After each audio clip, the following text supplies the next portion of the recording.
Alright, well, this will be my beta review of Last Epoch.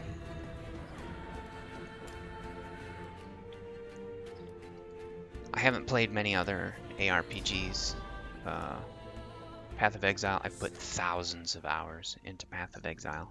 And I played Lost Ark, if you want to call that an ARPG, for a short amount of time. I think Last Epoch compares very favorably with Path of Exile. I don't think it took me that long to level up to a decent level. I'm not yet max level. I'm 92 right now, playing Sentinel / Void Knight. There are 5 base classes in the game, and each has 3 subclasses that they can spec into.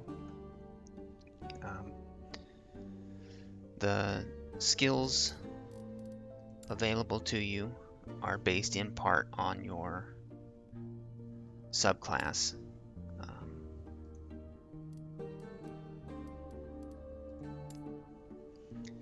So here, the class I chose was Sentinel, and this is the talent tree for the Sentinel.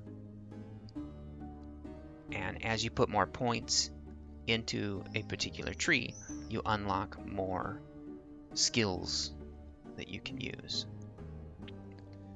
My spec or subclass is Void Knight, which has unlocked its own skills.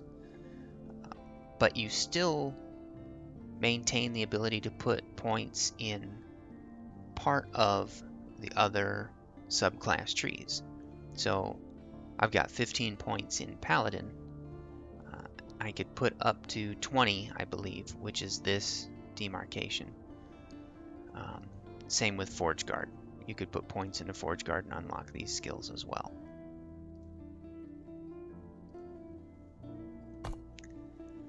The information screens, for example, here I'm looking at the character panel, are pretty easy to read. It shows me immediately my resistances to all of the different damage types. In this game, armor reduces your damage to everything, but it's not quite as effective. Here it says that it's only 70% as effective against non-physical damage. So armor is very important for all of your damage mitigations.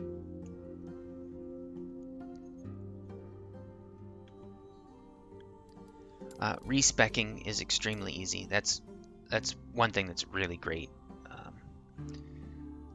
So you have 5 skills that you can spec into,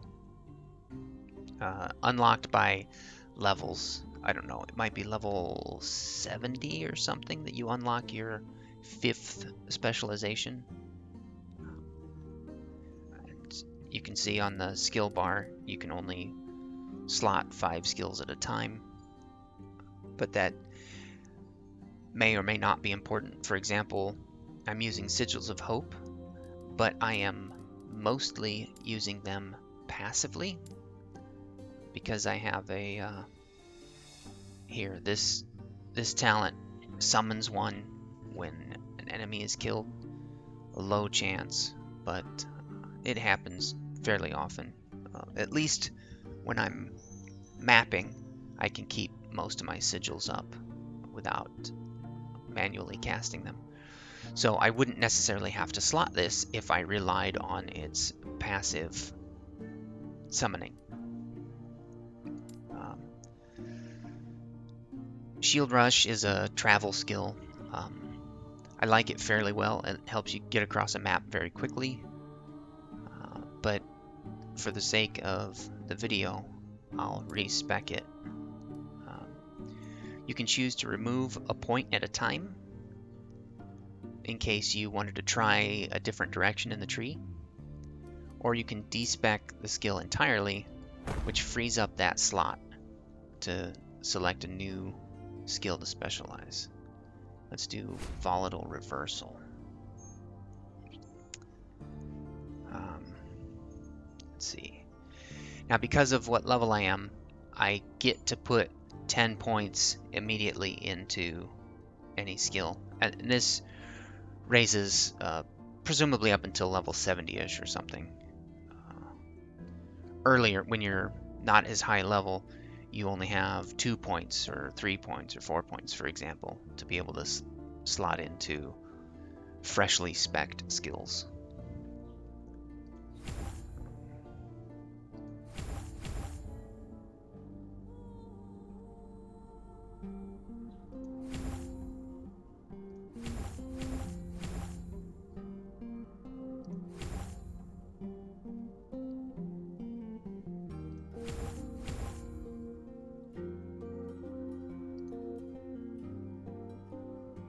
Out of points.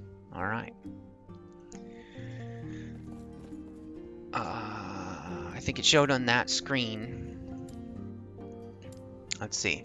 Yeah, so you have to earn XP to gain more points to slot in, but it goes pretty fast. This is a teleport pad, but in the end of time, this is the end game zone. This is this place where you'll spend most of your time at high level. Kind of everything acts as a teleport pad here, so you can travel around very easily. There are different locations that we went through during the game, and these different locations are kind of represented here. Black Sun, Ending the Storm, Stolen Lands, Fall of the Outcasts.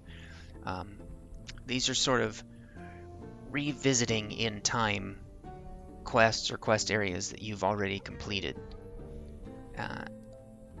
And after you complete the 3 level 90 zones, you unlock empowered monoliths. These areas are called monoliths.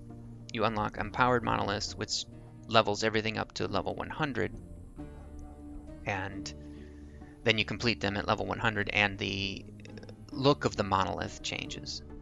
In any case, this is sort of Last Epoch's answer to Path of Exile's mapping stage.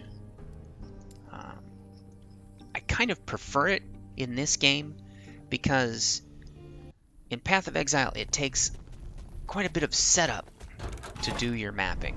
You craft your maps, in some cases you only run certain maps to shape your atlas.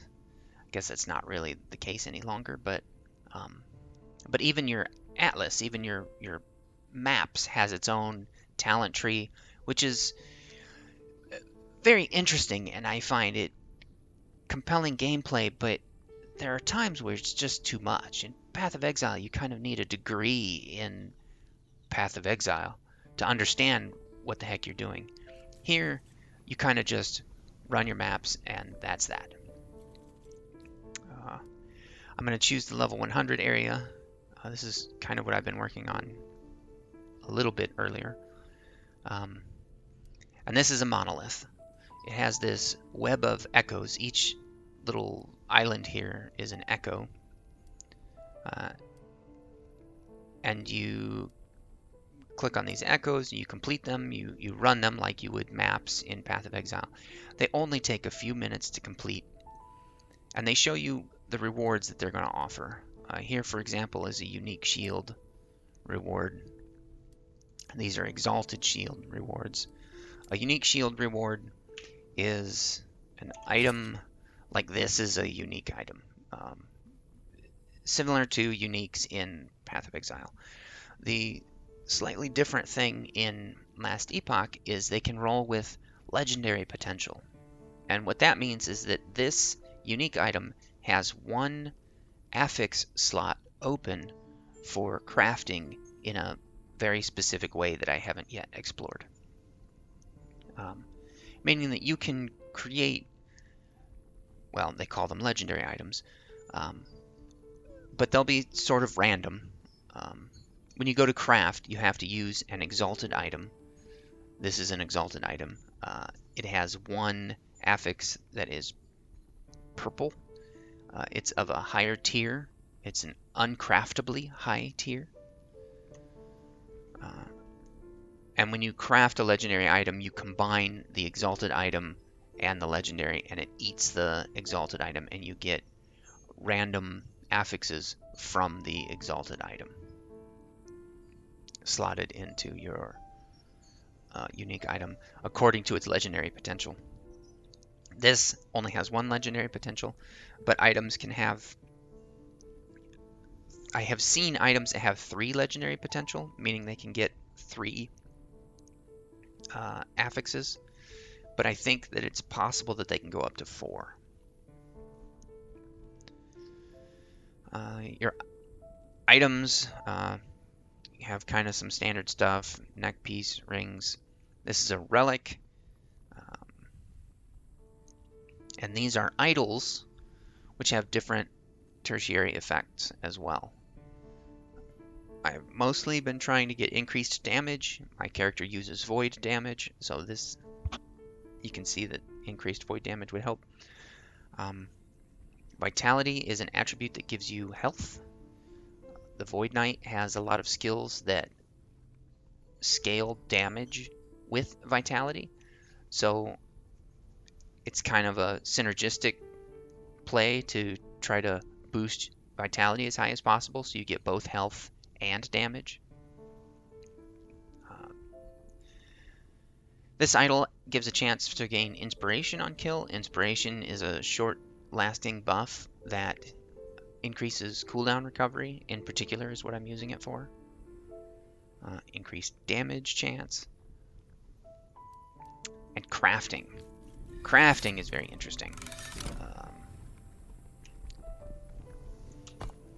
You can craft anywhere. You just hit F to craft. And you'll see items have a stat called forging potential. Forging potential is how much you can craft with it. I've already crafted most of the items that I have here, so they have little to no forging potential remaining. Unique items have no forging potential.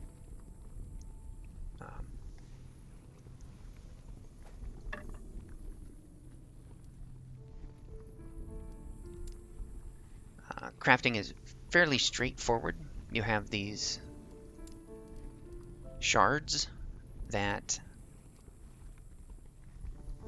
have specific uses. So if I want to increase void damage, I use an increased void damage shard, of which I currently own 42. And I use void damage, so I would like that. Let's go ahead and increase that. You can add a glyph.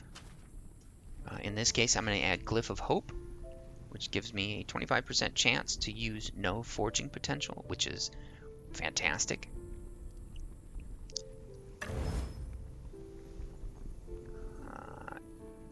I lost 4 forging potential, which is a bummer, but not terrible.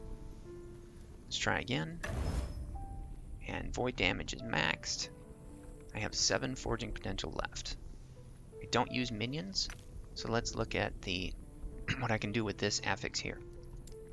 I can use a different glyph. For example, I could use Glyph of Chaos, which when it upgrades, I still have to spend the shards to upgrade that slot. But the Glyph of Chaos gives it a small chance to reroll to a different affix, in this case a suffix. So we can look here, we can click suffixes, and we can see what suffixes could go on this item. Is there anything I'd really like?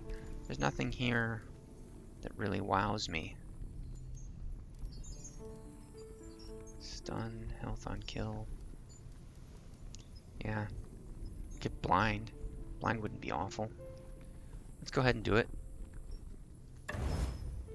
And it turned into chill. Well, other glyphs. Glyph of Order keeps your roll range on that affix. So, for example, we're looking at the staff. I'm holding down the Alt key to see increased information. 181% increased spell damage is a pretty good roll. If I were to change the spell damage affix, which I can't in this case, but alright, the chance to ignite on hit is a pretty good roll for that slot. If I used the Glyph of Order and upgraded it, it would keep that level of roll when I change it to tier 3, and therefore it would be a good roll on the tier 3. But if I were to do that, I really would prefer Glyph of Hope, because the forging potential cost is such a big deal. Glyph of Despair can seal an item, an affix, which means sort of puts it to the side, so I could create a 5 affix item using a Glyph of Despair. Anyway, long story short, crafting is deterministic. You get to choose what you're doing with crafting. There is some randomness in that you're limited to the amount of crafting you can do on an item by chance, by random chance. But what you do with an item is up to you. So let's run a map. There are modifiers that you gain. Each echo has modifiers listed, and those modifiers last for multiple more echoes. And that's one way that you can scale up your echo affixes versus Path of Exile, where you would craft your map to change your affixes or change your atlas by using sextants and things like that. So it's a much simpler system.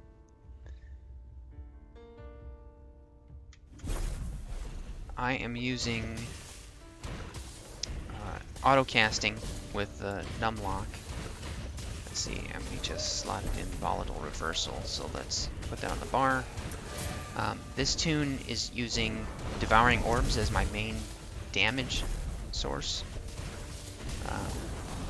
Health potions, press the 1 key to use a health potion. They drop frequently based on your belt. Right, so let's run around. Devouring orbs orbit my character and deal damage when I run into stuff. I've talented it to deal damage when I run into things. And they will also shoot orbs out occasionally. I was using this as a caster, but I've recently changed him to use this rebuke, which is kind of a shield block sort of skill. Trying to make him a little more tanky. Alright, so my objective is to destroy this Void Spire, it says right here. And I can see on my map where it's at. Okay, now I can see the path to get there. This is the Void Spire. I'll do my rebuke blocking. And I have completed the map. So I'm going to open my portal and split. And that was mapping. It can take a little longer if you want it to. There are different objectives, different reasons to run a map. You can run specifically for completion. So here I'm looking at this map that offers a unique shield reward, which I'm very interested in, a specific unique shield that comes from the Black Sun area. But you also earn stability in a map, in an echo, and killing more monsters grants you more stability. And stability unlocks these quests. The more stability you have stored up, well, you have to reach a certain stability to unlock the final quest in the chain. The optional quests lead you to blessings. Blessings are buffs that you unlock by completing these Echo Quest chains. In my case, I'm running lightning resist, cold resist, and fire resist, which I find pretty clever. It makes it a lot easier to itemize. Regarding the rewards from the echoes, when you get out, you can see on my mini-map, I have 2 reward chests unlocked. This one on the right is generally glyphs and gold and items, but my item filter is hiding all these items because they're doo-doo.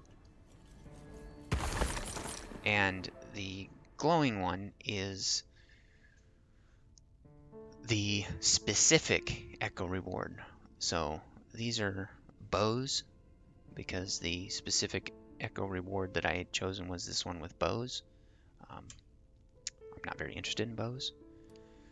Down here it's showing me that I earned enough XP to unlock a few more skill points. I unlocked 8 skill points for this skill in that echo, even though I ran it rather quickly. See, what am I trying to unlock here?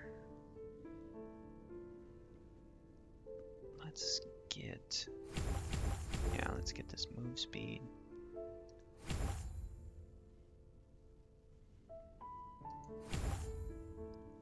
Reduce the cooldown so I can use it more often.